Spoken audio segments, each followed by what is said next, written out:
Welcome to the StockManor.com studios here in the Black Hills of South Dakota. I'm your StockManor Brian Johnson, making professional trading simple. And here we go again. It's almost humorous at this point.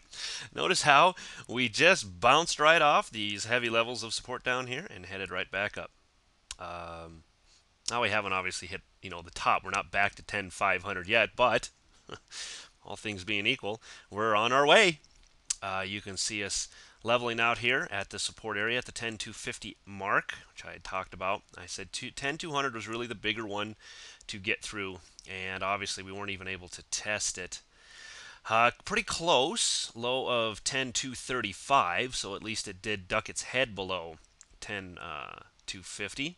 But once again, just another head fake before turning around and now slowly working itself back up again. So we're still, and this is evident again by the daily. If we look at the Dow,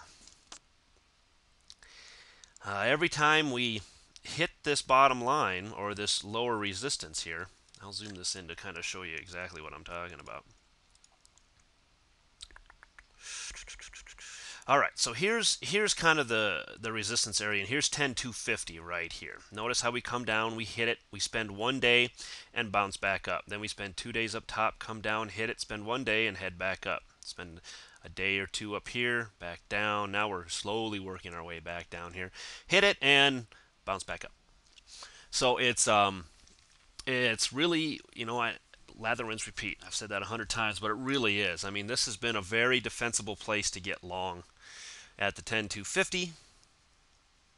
Of course, to get short up here at 10,500 is where I should have this line. Move that up ever so slightly to about the 10,500 mark. That's a really good place to be getting short.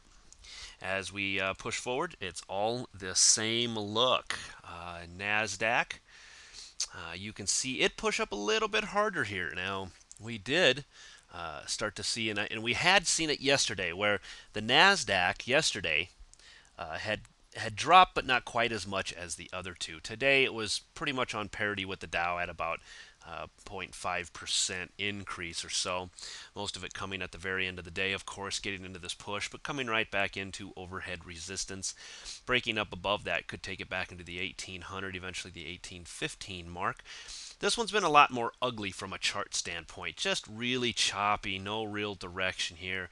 We could kind of find the same type of levels in this index that we've seen in the other ones.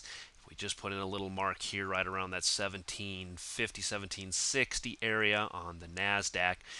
But you can see it playing around with all of these moving averages in this area. Now pushing itself back up again, and eventually, why not? Why not see it come back up here and retest this overhead 1800 to 1815 area? From a weekly standpoint, we are done with Wednesday now, and we are nowhere, but this still is bullish overall. Still have to look at this as just a really high base formation that's forming up here. As long as the bears do not pull it down, the bulls are in great shape. This gives them a chance to kind of breathe and get ready for the next big push.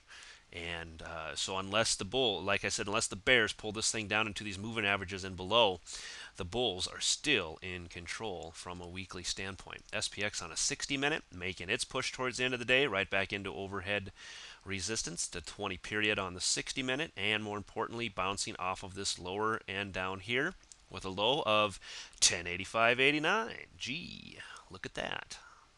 1085 holding again today. Still looking for a break below that in order to get any footing at all from the bear standpoint. Weekly standpoint, it is Wednesday, but once again, still giving that high base looking formation on a weekly. VIX on a daily was down 3.8%. So, these pushes up and down mean nothing. Really, this whole area between the 25 to 20 area tells me nothing but the fear is just not there in the markets. It's completely void. There's nobody getting scared right now. A lot of it, I'm sure, like I said, it probably has to do with Christmas, and there's just been no need to get real scared lately. Obviously, unemployment numbers, whatever. They've been, as if they're bad, it hasn't made a difference. So those are certainly not spooking the markets. So there's nothing out there right now that's really making them run away from these areas. VIX on a weekly moving straight sideways, showing once again just no fear at all coming into the market. Apple on a 60 making a huge push back to the upside, right into overhead resistance.